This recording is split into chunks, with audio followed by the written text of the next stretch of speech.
untuk menjadi teladan hidup, bukan sekedar pemberi nasihat. Cara kita beribadah, cara kita berpakaian, cara kita memegang handphone, cara kita menggunakan media sosial, makan, minum, dan bermuamalah hal yang lainnya, hendaknya sesuai tuntunan dalam Islam. Media sosial tidak boleh menjadi guru utama untuk anak-anak kita, melainkan keteladanan yang nyata dari keluarga itulah yang lebih penting.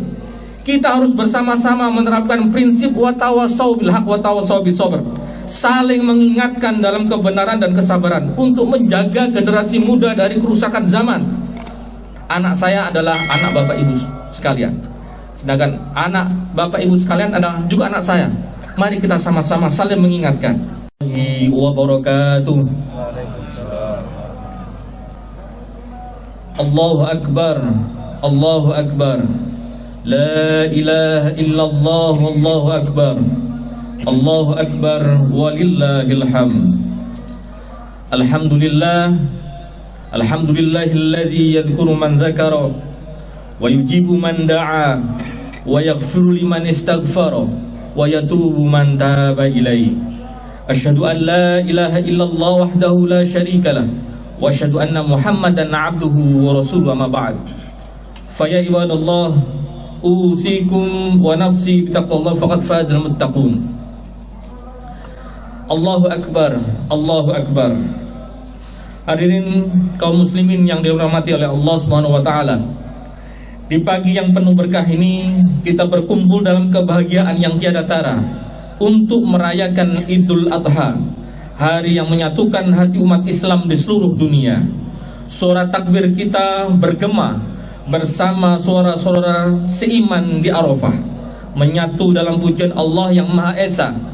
Nikmat yang kita rasakan hari ini adalah nikmat terbesar yang pernah Allah berikan kepada manusia, yaitu nikmat iman dan Islam yang menjadi kompas kehidupan kita. Allah berfirman dalam Al-Quran, A'udzubillahi minasyaitonirrajim, wa in ta'adzana rabbukum la in syakartum la azidannakum wa la in kafartum inna adzabi lasyadid. Dan ingatlah ketika Tuhanmu menyampaikan, jikalau kalian bersyukur, niscaya ku tambah nikmatku. Namun jika kalian ingkar terhadap nikmat, ketahuilah bahwa azabku adalah azab yang amat pedih. Hari Idul Adha ini merupakan hari yang istimewa karena dua ibadah yang terlaksana bersamaan, ibadah haji dan ibadah kurban. Keduanya adalah syiar Allah yang harus kita agungkan. Sebagaimana firman Allah, A'udzubillahi minasyaitonirrajim, wa likulli ummatin ja'alna mansakan liyadhkuru ismallahi 'ala ma razaqahum min bahimatil an'am. Dan bagi setiap umat telah kami syariatkan penyembelihan kurban, supaya mereka menyebut nama Allah terhadap binatang ternak yang telah dirizkikan Allah kepada mereka. Kedua, ibadah ini menuntut kedekatan dengan Allah, al-qurbah, yang menjadi makna sejati daripada kurban itu sendiri. Bagi hamba yang dekat dengan Allah, mengorbankan harta untuk ibadah haji dan kurban bukanlah beban, melainkan panggilan jiwa yang ikhlas dengan menjawab labbaik Allahumma labbaik. Namun bagi yang jauh dari Allah, harta lebih diutamakan untuk kesenangan duniawi daripada memenuhi panggilan ilahi. Allahu Akbar, Allahu Akbar. Hadirin jamaah yang berbahagia, ada 4 pelajaran yang dapat kita ambil hikmah dari kisah Nabi Ibrahim. Yang pertama, dalam membangun generasi soleh di tengah tsunami digital, Nabi Ibrahim alaihissalam di usia senjanya masih berdoa memohon keturunan yang soleh. Rabbi habli minas solihin, ya Tuhanku, anugerahkanlah kepadaku seorang anak yang termasuk orang-orang yang soleh. Doa ini mengajarkan kita betapa pentingnya regenerasi dalam menegakkan nilai-nilai kebenaran. Hari ini, generasi muda kita menghadapi tantangan yang lebih kompleks. Dari masa lalu, era digital membawa godaan yang berlapis. Ada judi online yang mengikis tabungan, ada game online yang merenggut waktu yang produktif, ada media sosial yang menyebarkan penyakit psikologis FOMO, fear of missing out, hingga pinjaman dalam online yang menjerat mereka dengan lilitan hutang. Ada data yang menunjukkan bahwa dalam 4 tahun terakhir, kredit macet pinjol pada pinjaman peminjam usia 19 tahun ini menaik dari 380 juta menjadi 2,20 miliar.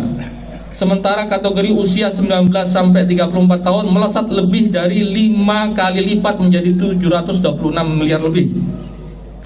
Realitas ini menyadarkan kita sebagai orang tua untuk menjadi teladan hidup, bukan sekedar pemberi nasihat.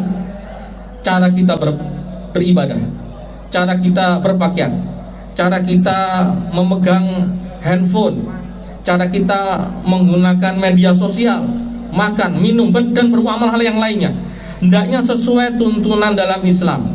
Media sosial tidak boleh menjadi guru utama untuk anak-anak kita, melainkan keteladanan yang nyata dari keluarga itulah yang lebih penting. Kita harus bersama-sama menerapkan prinsip wa tawassaw bil haq wa tawassaw bis sabr, saling mengingatkan dalam kebenaran dan kesabaran untuk menjaga generasi muda dari kerusakan zaman. Anak saya adalah anak Bapak Ibu sekalian, sedangkan anak Bapak Ibu sekalian adalah juga anak saya. Mari kita sama-sama saling mengingatkan. Yang kedua, pelajaran yang kita bisa ambil hikmahnya, Nabi Ibrahim alaihissalam menunjukkan keteguhan idealisme sepanjang hidupnya.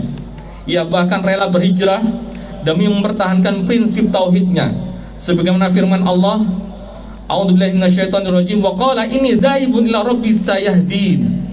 Dan Ibrahim berkata, sesungguhnya aku pergi berhijrah kepada Tuhanku dan Dia akan memberi petunjuk kepadaku.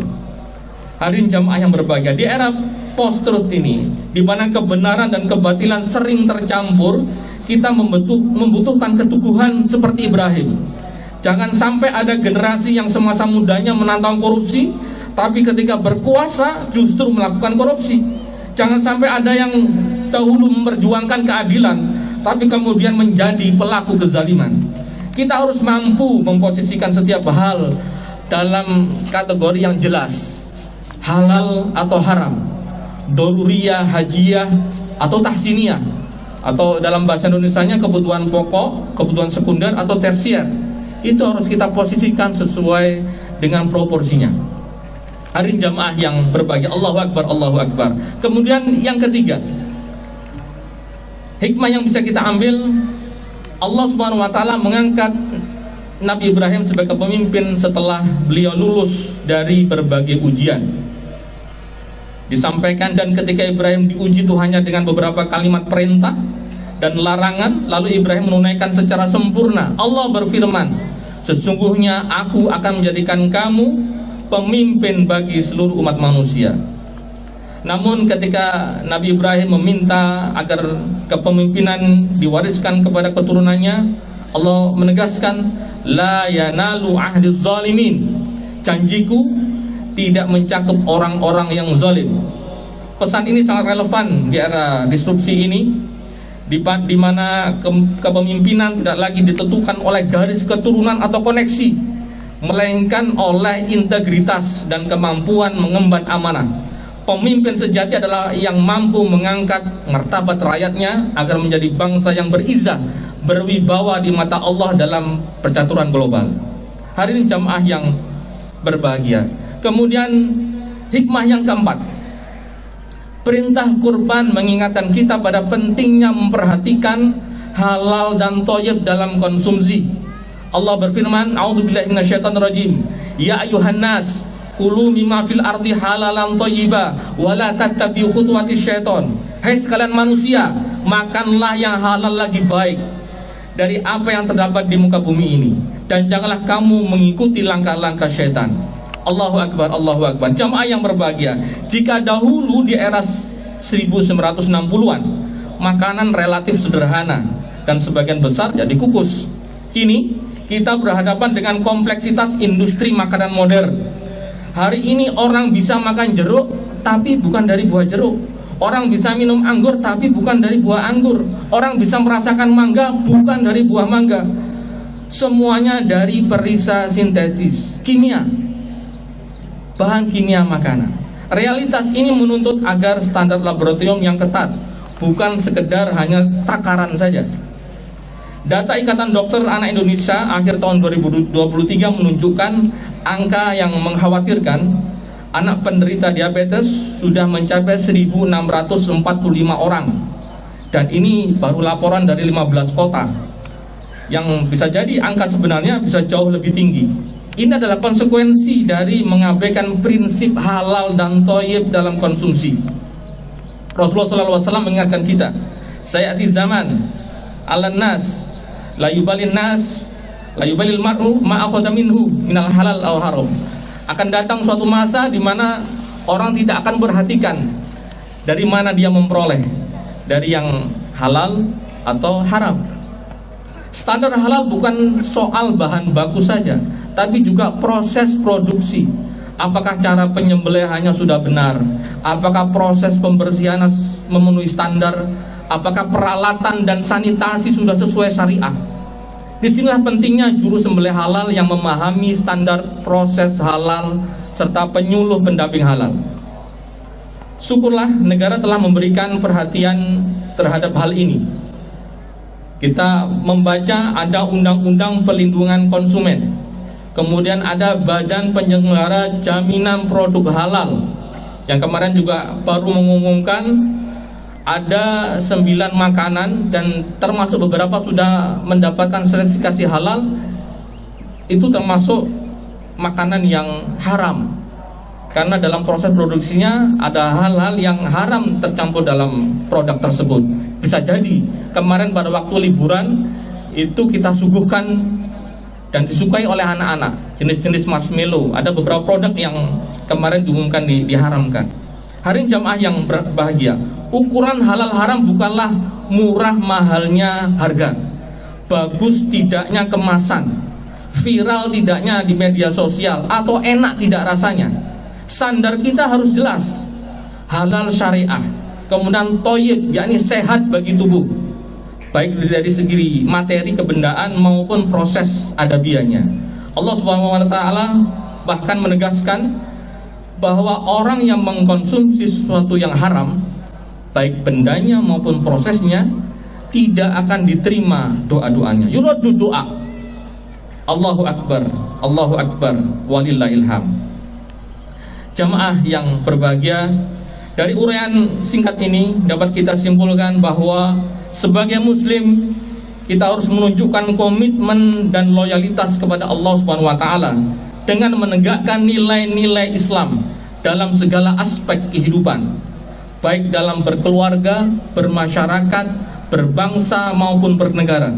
Rasulullah SAW berpesan agar kita senantiasa bertakwa kepada Allah dimanapun kita berada. Mari kita akhiri ceramah ini dengan doa. Pertama, untuk bangsa Indonesia yang masih menghadapi berbagai tantangan ekonomi dan sosial, semoga Allah memberi jalan keluar serta petunjuk kepada para pemimpin bangsa.